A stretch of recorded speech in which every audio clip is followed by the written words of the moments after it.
안녕하세요. 여러분들과 함께 중독에 대해서 파헤치는 남자 전남대 심리학과 황석현입니다. 오늘부터는 본격적으로 물질 중독에 대해서 여러분들과 함께 얘기하고자 합니다. 그러기에 앞서 이 물질 중독이란 어떻게 진단이 되는지에 대해서 여러분들과 함께 나누고자 하는데, 자, 진단이라는 것은 무엇일까요? 진단이라는 것은 전문가가 특정한 장애의 또는 질병의 진단 기준을 토대로 이 진단 기준이나 증상들을 토대로 질병을 명명하는 그러한 행동이라고 볼 수 있습니다. 따라서 같은 기침이라도 다른 증상들이 어떻게 일어나는가에 따라서 그것을 알레르기라고 진단을 할 수도 있고요. 감기라고 진단을 할 수 있겠죠.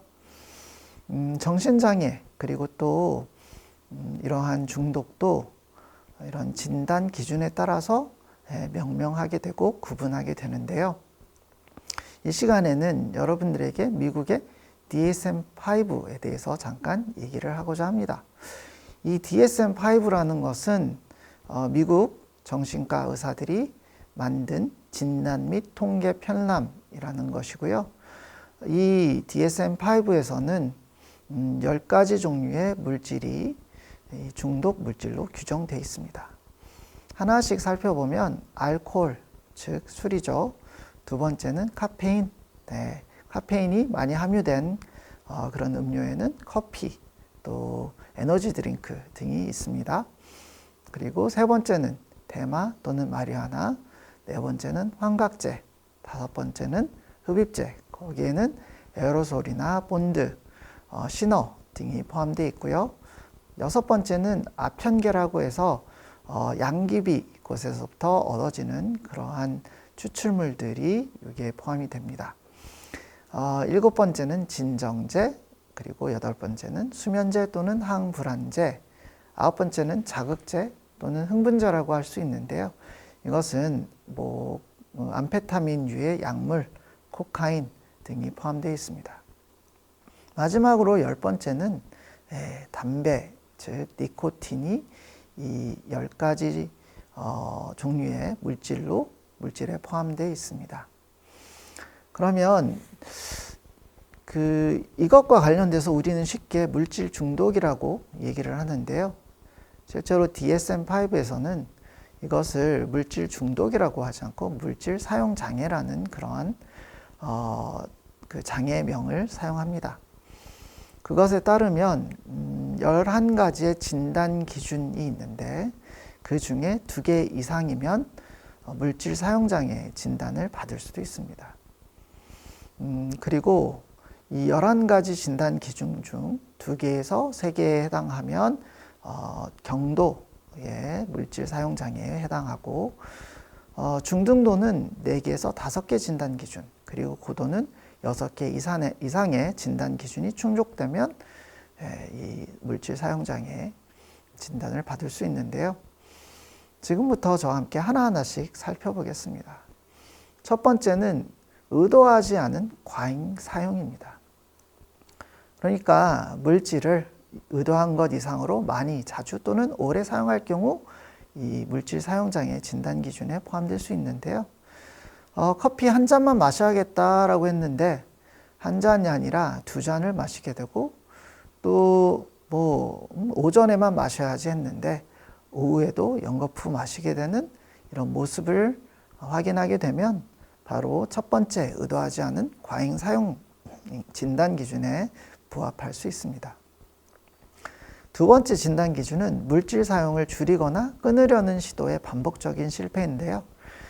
좀 전에 예처럼 커피를 너무 많이 마셨다, 그래서 좀 줄여야 되겠다라고 생각을 하고 오늘부터 커피를 한 잔만 마셔야지 라고 했는데 마음 먹은 대로 그게 제대로 되지 않아서 한 3-4번씩 4-5잔씩 커피를 마시는 경우 바로 이런 진단 기준에 부합한다고 볼 수 있습니다.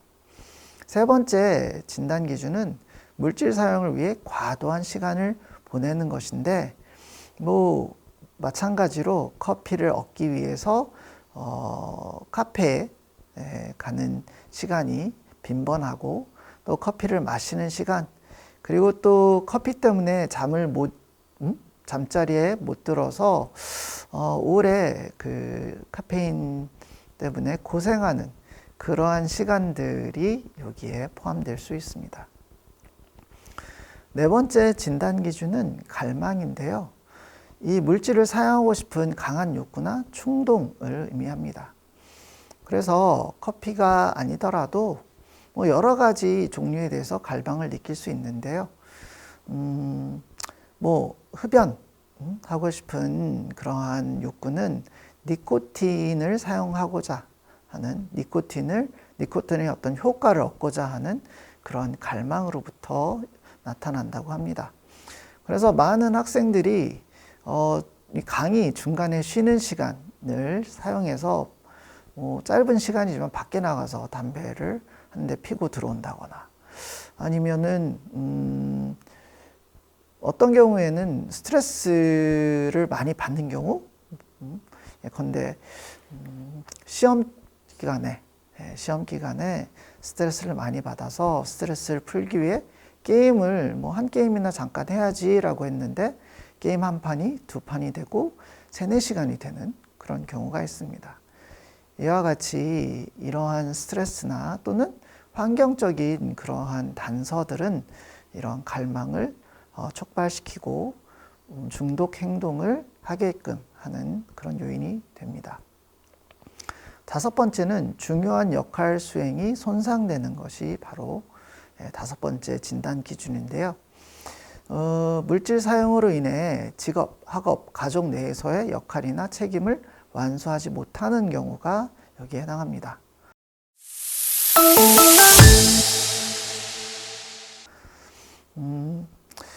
이 물질 사용으로 인해서 이러한 자신의 책임이 잘 완수되지 않는 경우가 빈번하게 일어날 수 있는데요. 예컨대 숙취로 인해서 어떤 직업상의 일을 잘 하지 못한다거나 결근을 하게 되는 경우, 또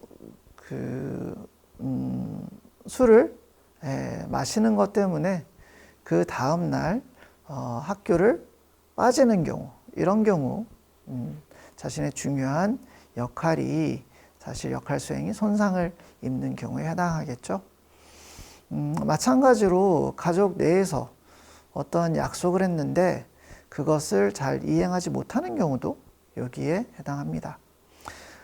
그것으로 인해서 6번째 진단 기준, 즉 물질 사용으로 인한 반복적인 사회적 문제가 발생할 수도 있는데요. 이런 물질 사용으로 인해서 친구, 가족, 그리고 다른 대인 관계상의 문제가 반복됨에도 불구하고 그래도 계속해서 술을 마시거나 아니면은 흡연을 해서 부모와의 어떤 갈등이 초래되기도 합니다. 그리고 7번째 진단 기준은 사회적, 직업적, 개인적 여가 활동을 줄이거나 포기하는 그러한 포기하는 데까지 이르기도 하는데요. 이 물질 사용 자체가 삶에 있어서 우선순위를 차지하게 되면서 이전에 자신이 즐기던 다양한 종류의 활동들을 줄이거나 아예 포기하는 경우도 생깁니다. 그래서 술을 마시기 위해서 자신이 즐기던 운동을 줄이거나 아니면 포기한다거나, 또는 술을 마시기 위해서 이전에 자주 만났던 술을 마시지 않는 친구들을 좀 덜 마신다거나 약속을 거절한다거나 그런 경우가 여기에 포함이 될 수 있습니다. 8번째 진단 기준은 신체적으로 해가 되는 위험한 물질 사용이 되는데요. 자신과 타인에게 위험을 초래할 수 있는 상황에서도 물질을 사용하는 경우가 여기에 해당합니다. 좋은 예로 술을 마시고 운전을 하는 경우, 그리고 필름이 끊길 정도로, 그래서 자신이 집에 어떻게 귀가했는지도 모를 정도로 술을 마시는 경우가 여기에 해당할 수 있겠죠. 9번째 진단 기준은 물질 사용과 관련된 신체적 또는 심리적 문제가 발생함에도 지속적으로 물질을 사용하는데요. 술을 오랫동안 지속적으로 마시게 되거나 또는 과음, 폭음을 하게 되면 간 손상, 그리고 뭐 폐암과 같은 건강상의 문제가 일어날 수 있고요. 또 불안, 우울, 무기력증, 불면증과 같은 심리적인 증상이 동반하기도 하는데, 그럼에도 불구하고 자신이 이러한 문제를 느낌에도 불구하고요. 그럼에도 물질 사용을 줄이거나 또는 끊을 수 없는, 이것이 바로 9번째 진단 기준입니다. 10번째 진단 기준은 물질에 대한 내성인데, 이전만큼의 효과를 얻기 위해 더 많이 그 물질을 사용해야 하거나, 또는 이전에 사용한 만큼 물질을 사용했는데도 이전만큼의 효과를 경험하지 못하는 경우, 이런 것을 이제 내성이 쌓인다라고 볼 수 있습니다. 그래서 우리나라에서는 특히 이 음주 문화에 있어서 주량을 과시하는 경우가 많거든요. 그리고 점차 자신의 주량이 증가하는 것을 이 술을 마시면서 느끼고, 내가 이전만큼 술을 못해라고 하는 것이 마치 다른 사람들에게 좀 미안한 것 같은 표현으로 말을 하기도 합니다. 그런데 사실 이런 물질에 대한, 술에 대한 내성이 쌓이면 쌓일수록 중독에 더 가까워진다는 것을 알 필요가 있겠죠. 마지막으로 금단 증상인데요.